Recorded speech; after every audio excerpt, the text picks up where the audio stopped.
तो आज के वीडियो में हम फिल्म की कहानी को शॉर्ट में जानते हुए इससे जुड़ी थ्योरीज पे बातें करेंगे।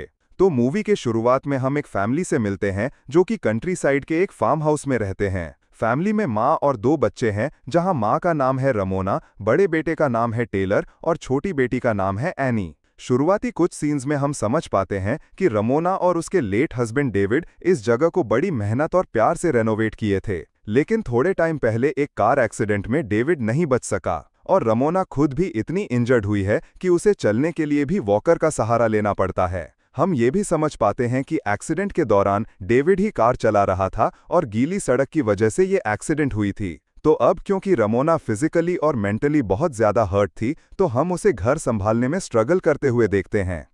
उठते ही वो कहती है, गिव मी स्ट्रेंथ। इनफैक्ट घर का सारा काम टेलर ही करता था, जैसे डॉग चार्ली के साथ खेलना, उसे भोजन देना, फार्म में चिकन को खाना देना, फैमिली के लिए breakfast banana and much more. Ramona इतना ज्यादा स्ट्रगल कर रही थी कि घर में ना तो ढंग से ग्रोसरीज थे, ना डॉग फूड, और लाइट जाने की वजह से इनकी मुसीबत और बढ़ जाती है। रमोना के फोन में चार्ज तक नहीं था कि वो किसी को कॉल कर सके, और वो बार बार टेलर पे बिना बात भड़क रही थी, जिससे टेलर भी चिढ़ रहा था। ओवरऑल हम व्यूअर्स क्लियरली समझ पाते हैं कि रमोना अपने परिवार को बिल्कुल भी नहीं चला पा रही थी because of her physical and mental condition. खैर, तो ब्रेकफास्ट के बाद रमोना देखती है कि उनके घर के बाहर एक लेडी ब्लैक ड्रेस में फुल्ली कवर्ड थी और फार्म के बेंच पे बैठी हुई थी। ऐसे में रमोना टेलर और एनी को अंदर रहने कहती है और खुद इस ब्लैक ड्रेस वाली लेडी से बात करने जाती है। अब पूछताछ करने पे ये ब्लैक ड्रेस वाली लेडी अजीब बातें कहती है, लाइक मैं यहाँ कैसे आ गई, तुम्हारा नाम क्या है, तुम्हारे घर को फिक्सिंग की जरूरत है, वगैरह वगैरह।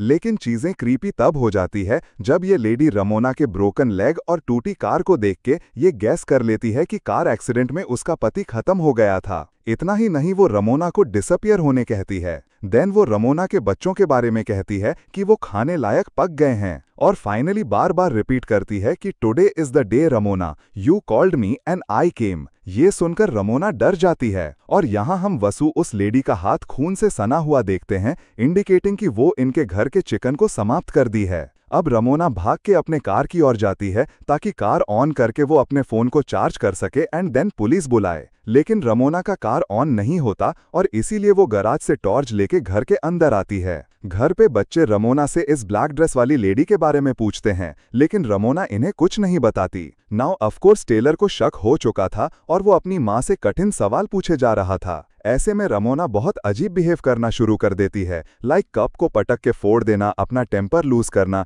इनफैक्ट वो अपने घर को भी पूरी तरह से लॉक कर चुकी थी। यहाँ हम रमोना के लेग वाले वुंड में एक फ्लावर का पेटल देखते हैं, और इस सीन का छोटा सा सिग्निफिकेंस है जिसके बारे में हम वीडियो के थ्योरी सेक्शन में बात करेंगे। वैसे एनी यहाँ अपनी पढ़ाई वगैरह करने लगती है और हम देखते हैं कि एनी आड़ को हमेशा उल्टा लिख देती थी। खैर, तो ब्लैक ड्रेस वाली लेडी अब भी यार्ड में बैठी थी और रमोना फिर से बाहर जाती है, जहां वो नोटिस करती है कि इनका डॉग चार्ली गायब था। रमोना ये बात फैमिली को नहीं बताती, लेकिन उसके अंदर की फ्रस्ट्रेशन बढ़ती जा रही थी, इतनी कि रमोना और टेलर के बीच काफी बहस हो रही थी और रमोना स्नैप करके एनी तक को डांट देती है क्योंकि वो बार बार उल्टी आर लिख रही थी। रमोना को इंस्टेंटली अपनी गलती का एहसास भी होता है और वो एनी को हक करती है, लेकिन मिरर में वो खुद को एनी के पीठ में चाकू मारते देखती है। जी हाँ दोस्तों, फॉर्चुनेटली ये रमोना का वहम था, क्योंकि रियलिटी में वो चाकू एक पिलो में घुसाई थी जिसे वो हक कर रही थी। अब ये देख के टेलर शॉक में था और वो समझ गया था कि अब उसे ही कुछ करना होगा, क्योंकि उसकी माँ मेंटली स्टेबल नहीं दिख रही थी।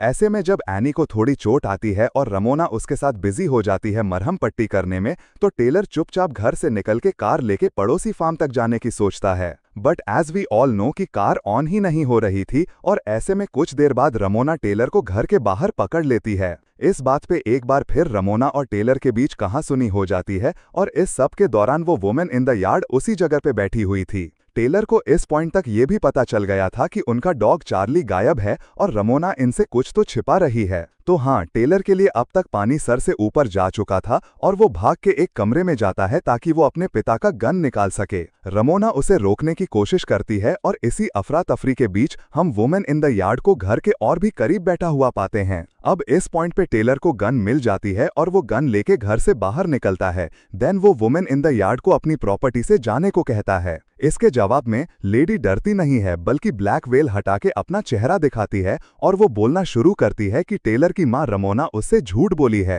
किस बारे में झूठ? वेल, वो आपको आगे तुरंत ही पता चल जाएगा। वैसे यहाँ हम इस लेडी के शैडो को ग्रो करते हुए देखते हैं, विच टेल्स अस कि उसके पास शैडोज को मैनिपुलेट करने की पावर है। तो अगले सीन में हम टेलर को घर के अंदर आते हुए देखते हैं और वो अपनी माँ रमोना से अपने पिता के एक्सीडेंट का सच पूछता है। दोस्तों, इस पॉइंट पर रमोना सच बताती है, which was really shocking. So basically accident वाले दिन रमोना और उसका हस्बैंड डेविड एक फैंसी डिनर पे गए थे, जहां रमोना काफी अपसेट थी। क्यों? क्योंकि रमोना को इस फार्म हाउस पे फार्म वाली लाइफ जीने में और घर का सारा काम करने में मजा नहीं आ रहा था, अच्छा नहीं लग रहा था। अब प्रॉब्लम वाली बात ये थी कि इससे पहले ये कपल सिटी लाइफ जी रहे थे और तब भी रमोना ही कंप्लेन किया करती थी कि कैसे उसकी जॉब टफ है, वो हमेशा रोया करती थी एंड ऑल दैट। मतलब रमोना को ही विलेज लाइफ चाहिए थी जहां उसे काम वगैरह नहीं करना पड़े। एंड अब जब वो लाइफ मिल रही है तो यहाँ भी रमोना परेशान ही थी। तो हाँ, जब डेविड सिटी में था तो वो सिटी छोड़ के पूरे परिवार को फार्म पे ले आया, जैसा रमोना को चाहिए था। लेकिन क्योंकि अब रमोना यहाँ से भी मूव करना चाहती थी तो डेविड कहता है कि ये पॉसिबल नहीं होगा। इन शॉर्ट, फैमिली में सब खुश थे, डेविड खुश था, बच्चे भी खुश थे, लेकिन रमोना बहुत ज्यादा परेशान थी। इतना परेशान कि वो तो सब कुछ छोड़ के जाने तक की बात कह देती है। तो उस रात डिनर के बाद डेविड नहीं बल्कि रमोना कार ड्राइव करती है और वो अपने ख्यालों में थी। तब रमोना को यही यार्ड वाली औरत शायद मिरर्स में दिखती है, जिसके कारण उसका ध्यान भटकता है और कार का एक्सीडेंट होता है। इस एक्सीडेंट में डेविड नहीं बच सका और रमोना काफी जख्मी हो गई। एंड देन रमोना अपने बच्चों से ये कह दी कि उस दिन वो नहीं बल्कि डेविड कार चला रहा था, ताकि ब्लेम उस पे ना आए।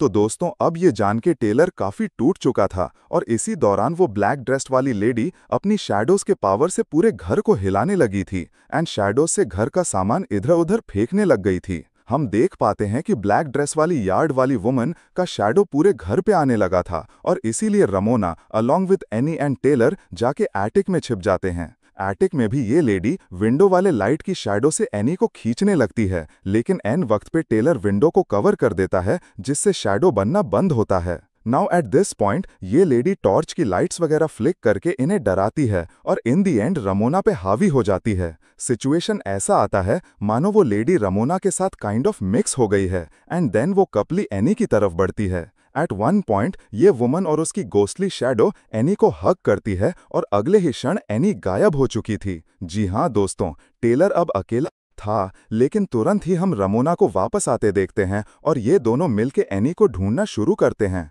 अब ढूंढते हुए रमोना यहाँ एक अजीब डोर से किसी कमरे में पहुंच जाती है, जहां हम अगेन पास्ट के सीन्स देख पाते हैं। इस सीन में डेविड होता है, जो कि काफी खुश था क्योंकि इनका फार्म हाउस कंप्लीट हो गया था और फार्म में रमोना की फेवरेट फ्लावर्स थे, विच वेर आयरिसेस। ये लोग हाउस को नेम करने का सोचते हैं और रमोना भी डेविड के करीब जाती है, लेकिन एकदम से डेविड वहां नहीं था। देन डेविड आता है, रमोना पे हमला भी करता है, मतलब वियर्ड सीन यहाँ पे था। एंड देन रमोना एकदम से ब्लैकआउट करती है और अगले क्षण खुद को ब्लैक ड्रेस में यार्ड के अंदर पाती है और वो अपने सामने खुद को ही देखती है। जी हाँ दोस्तों, ये वही सीन है जब रमोना पहली बार वुमन इन द यार्ड को कन्फ्रंट करने आई थी। But the twist here is कि इस बार ब्लैक ड्रेस में भी खुद रमोना ही काइंड ऑफ स्टक थी। अब ऐसा क्यों है उस पे हम थियरी सेक्शन में बात करेंगे ही, बट फॉर नाउ हम देखते हैं कि ब्लैक ड्रेस वाली रमोना अपनी वेल को खींचने लगती है, kind of stuck in it, और नॉर्मल रमोना इस बार कहती है कि today is the day.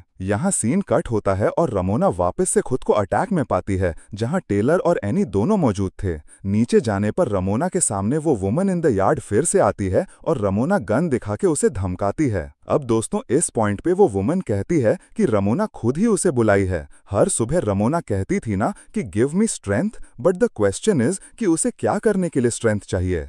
As it turns out, Ramona खुद से गलत करने के लिए स्ट्रेंथ मांग रही थी, क्योंकि वो जिंदगी में पूरी तरह से हार गई थी और ये वुमन इन द यार्ड इसीलिए यहाँ आई है ताकि रमोना वो कर सके जिसके लिए उसे हिम्मत चाहिए। अब मैं यहाँ क्लियर नहीं बोल सकता हूँ, क्या आप समझ ही गए होंगे, क्योंकि यूट्यूब का खेल आप सभी जानते हैं। एनीवेज, रमोना को भी रियलाइज होता है कि वो अपनी मदरली ड्यूटीज तो कर नहीं रही, सारा काम टेलर ही करता है। तो ऐसे में वो टेलर और एनी को यहाँ से जाने कहती है। कहाँ जाने? वेल, पड़ोस वाले फार्म में ये दोनों चले जाते हैं और अब रमोना इस वुमन इन द यार्ड के साथ अकेली थी। इसके बाद एज एक्सपेक्टेड ये वुमन रमोना को गलत करने के लिए भड़काती है और रमोना भी गन खुद पे तान चुकी थी। बट देन अगले सीन में हम रमोना को सही सलामत घर से बाहर निकलते देखते हैं और टेलर एंड एनी भी यहाँ आ चुके थे। रमोना अपने बच्चों से कहती है कि उसने यार्ड वाली वुमन को भगा दिया है और अब वो मोस्टली नहीं आएगी। इवन इफ आ गई तो ये लोग उसका सामना करने के लिए तैयार रहेंगे। इसके बाद ये फैमिली वापस घर में जाती है और इसी पॉइंट पर घर में लाइट भी आ जाती है। इनफैक्ट इनका डॉग चार्ली भी वापस आ जाता है। यहाँ से कैमरा इनके घर के गेट पर बैन करता है जहाँ घर का नाम है आइरिस हेवन। इसके बाद कैमरा रमोना की एक अधूरी पेंटिंग पे जाता है जो कि सेल्फ पोर्ट्रेट लग रही थी, लेकिन मुझे पर्सनली इस फोटो में वुमन इन द यार्ड की झलक भी देखने को मिली। ये फोटो रमोना का साइन किया हुआ था जहां ये नेम उल्टा लिखा था, यानी मिरर में दिखेगा जिस तरह से वैसे ही हर एक अल्फाबेट ऑपोजिट था। देन ये मूवी डेविड के फिल्म के ओपनिंग वाले डायलॉग के साथ खत्म होती है, which was I had the most amazing dream. यहीं पर फिल्म खत्म हो जाती है। तो दोस्तों, ये थी वुमेन इन द यार्ड की कहानी।